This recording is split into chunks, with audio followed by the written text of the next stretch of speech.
Salam qadarlı vatandaşlar. Men Demokratiya Vatan Türkmenistan'ın halk hareketinin lideri Murat Qurbanov. Men şu gepleşimde size Türkmenistan'daki Goebbels, yani Khramov, şun işler boyunca ayıp verecek olan. Şul Goebbels diyen adam, Khramov, Türkmenistan'daki propaganda, şu diktatörü övmek ve şun şeklini, şun suratından, şun öğrenini Huda yasamak uğru boyunca bizim Türkmenistan halkını ezip, bizim Türkmenistan halkının cemiyetini yok edip, ağzı birine palto urup gören adamın en esası adamıdır. Yine 1985 yılında şul Komünistik Partiyanın içinde Vyshy partşkola, yukarı partşkolanı kuturup, şöyle propagandanı öğrenip, jadan ikisi, şular Niyazova kömek edip, şul Türkmenistan'ın propagandasını kurunap, 1992 yıldan beri 28 yıllar Türkmenistan'ın propagandasını alıp barıyorlar. O demek ne yani? Sizin bilişiniz yani, haçanla faşistik Germanya hücum edenle, şu yerde Hitler'in kaplarına Goebbels deyip bir vardı. Şul esası Germanya'nın propagandasını daşarkı milletlere, şul propagandasını basıp, şuları ruhlarını, mertebesini ayırıp, şuları bul yağlı edip, şu propagandanı yürüttüler. Yine bizim Türkmenistan'da da görülmedik sövüşe girip, şu Türkmenler iki adam, Khramov, Türkmenistan'ın Goebbels'i ve jadan, şular 92. yıldan beri propagandanı alıp barıyorlar. Bunun esas maksadı ne ama? Bunun esas maksadı Türkmenistan'ın prezidentinin Birnjan Niyazov'dan son bir kanun saylanan Berdimuhamedov'dan yüzünden, keşfinden Huda yasamak. Kul, personal yasamak. Şu adamlar şuları görünüyor, Huda'yı görünüyor, korkor yani. Şu adamları yani propaganda üstüyle, vatan programı, gazete, jurnalın üstüyle dine şunu övmek, şu bir yere çıkanına, Huda'yı çıkan yani etmek, şu bir yere çıkanına çeyreleri toplayıp, adamları kıyına, şu inni Huda yere düştüğü yani edip, şu propagandanı yürütmek. Sizin bilişiniz yani Germanya'da faşistik propagandisti Goebbels, şu Hitler'den şunu yasadı. Şuların Türkmenistan'dan, şu Türkmenistan'ın bir kanun prezidentini şu günlükte Berdimuhamedov'u ediyorlar. 92'den beri şu kim prezident olsa şunu ediyorlar. Onun dışından bizim devletimizi ulanıp dolandırıp geliyorlar. Yine şu gizliğin uruşta, propagandist uruşunda, bunlar dine propagandanı etmeyen, bunlar İran'dan emhemeni, polisleri, suudları, kadetleri, prokuraturanı kısıp, onun üstünden represiye ediyorlar halkımıza. Bastırıyorlar. Biri azatlığı dinlese, biri öz hukukunu ya haklarını dilese, gönü yığınadıp, tohum bilen kırıp, kaydıp, yankı kalmaz yani ediyorlar. Yine şu olsun. Biz tanak koymalı. Biz yankı emhemenşiklen ya da polismenle görüşmeliler. Biz şunun düğü, Khramov, Türkmenistan'ın Goebbels'i, Türkmenistan'ın faşistik propagandasının alıp barayan düğünü tutan adamla görüşmeli. Yine şu adam Türkmenistan halkını, Türkmen iyiliğini, erkinliğini, ağzıbirliğini, azatlığını palturup düğünü yıktı. Yine şu adam Türkmenistan'da hiç vakit cemiyet olmaz yani. Hiç vakit adam hukukunu talep etmedi yani. Hiç vakit Türkmen adam azatlık çıkmadı yani. Giyece bunu dişler elinde emheme, polismenleri, suudları ulanıp bizim halkımızı gizlenip prezident Sovyet'in yoluştu olup öz politika ediyen politika propagandası gizleyip Türkmenlere karşı ulanıp yine yürüden adam. Biz şunu sebebiyle görüşmeliler.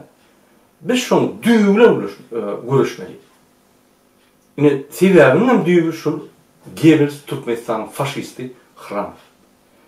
Devlet toporu şuna karşı görüşme uğruna, şu propaganda karşı görüşme uğruna, Türkmenistan'ın azatı uğruna görüşme uğruna, her kim, her Türkmenistan'da içinde daşınla öz azatlığı, öz hakları almak için biz size teklif veriyoruz. Telegram kanalı deyip telekommunikasyonlu yan yakına dören bir kommunikasyon programması var. Şonu öz smartphonunuza göçürün. Onu bir ul bilim gerek gel. İsteyenlik smartphone Android olsun, yani programması Mac olsun tapağı yok. Siz göçürürsünüz internetten.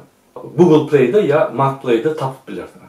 Şu yerde Telegram deyip, yani İngilizce yanım çıkarıyor. Şunu göçürün de şu yerde özünüze nick tapın.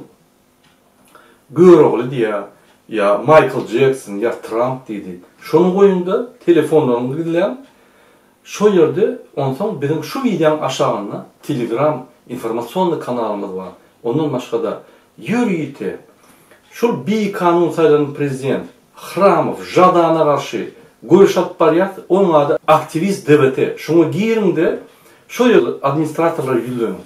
Yine ben Telegram programımı yanaldım, yan koydum. Yine bana kömek edin. Olur size kömek eder. Olur size hopsuzluğu düşündürür. Olur size nehirli küçücük öy cevap açmalı.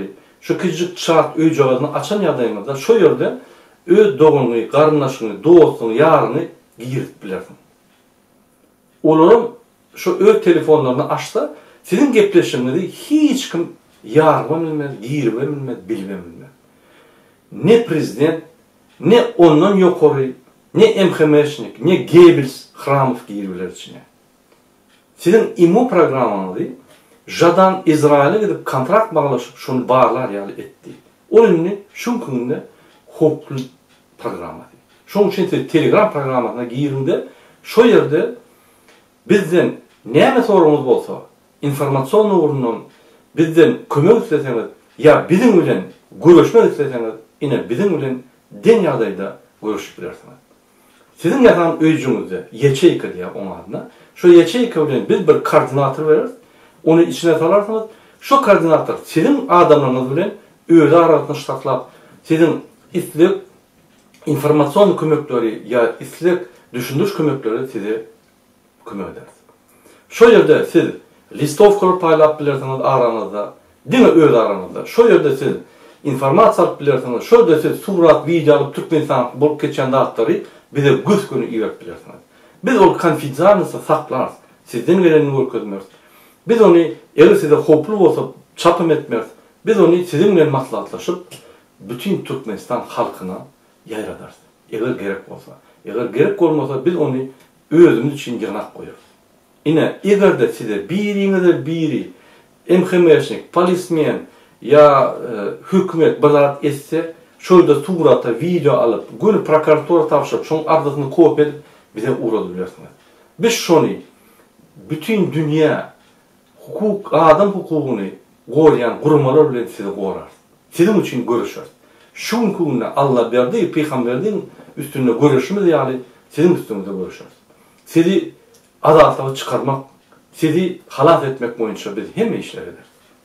Şunun için kıyın görmeyen inni biz şu propaganda karşı, şu Türkmen vatan programına karşı, prezidentin propaganda maşinine karşı, şu Türkmenistan'ın Goebbels, Hramov'a karşı şu programını size hüdürlüyüz, Telegram programını. Şu yerde dine devlete topar değerler, beylik partiyalarının çağıtları olur, istenlik partiya giyilebilirsiniz, istenlik informasyon alabilirsiniz. Şu yerde YouTube'u yapabilirsiniz, şu yerde beylik programlarını günden gün görebilirsiniz.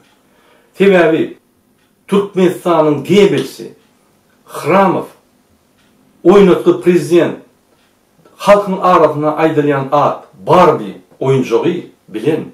Sizin hareketlerinizi yap, adat hareketlerinizi, sizin internetinizi yapıp, informasyon adattığınızı, sizi bütün dünyadan gizledi. Dünyanın sizden gizledi. Siz hiç şeyi bulup geçeceğin dünyada dağıtlardan haberiniz yok. Yürüt ediliyor.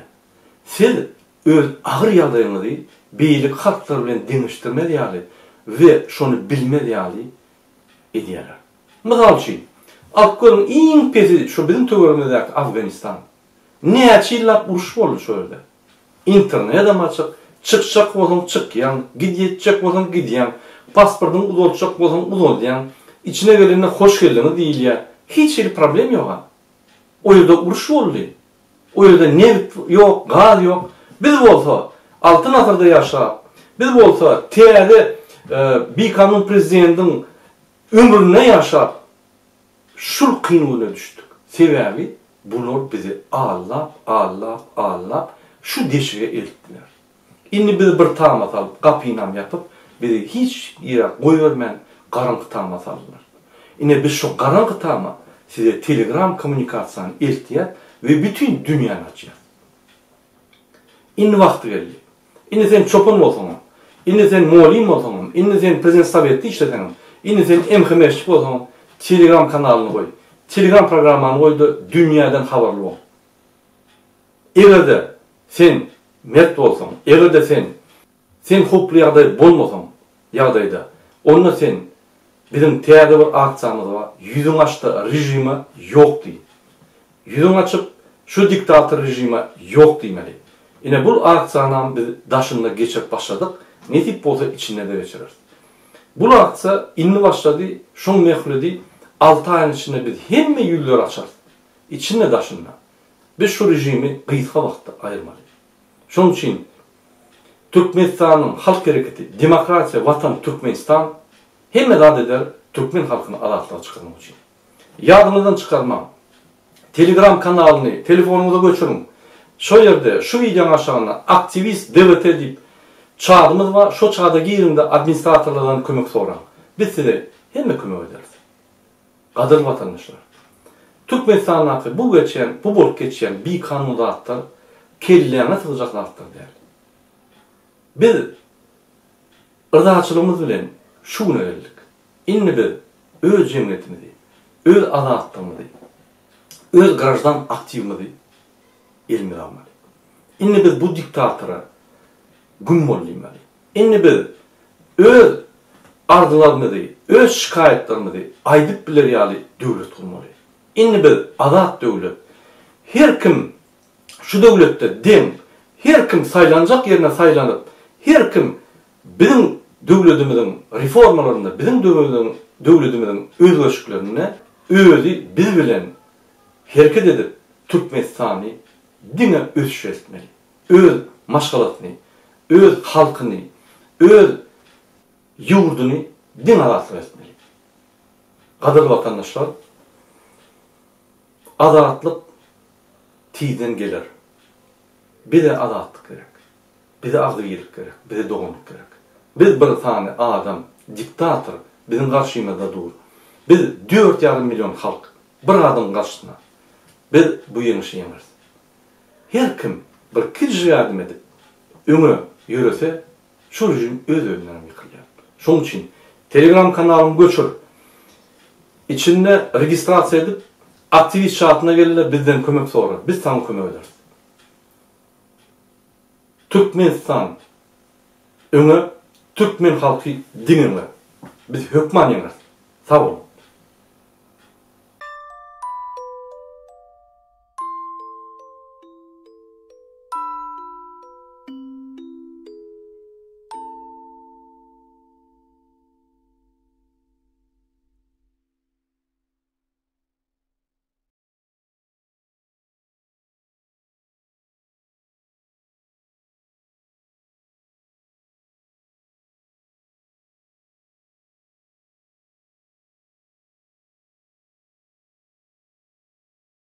Два диктатора.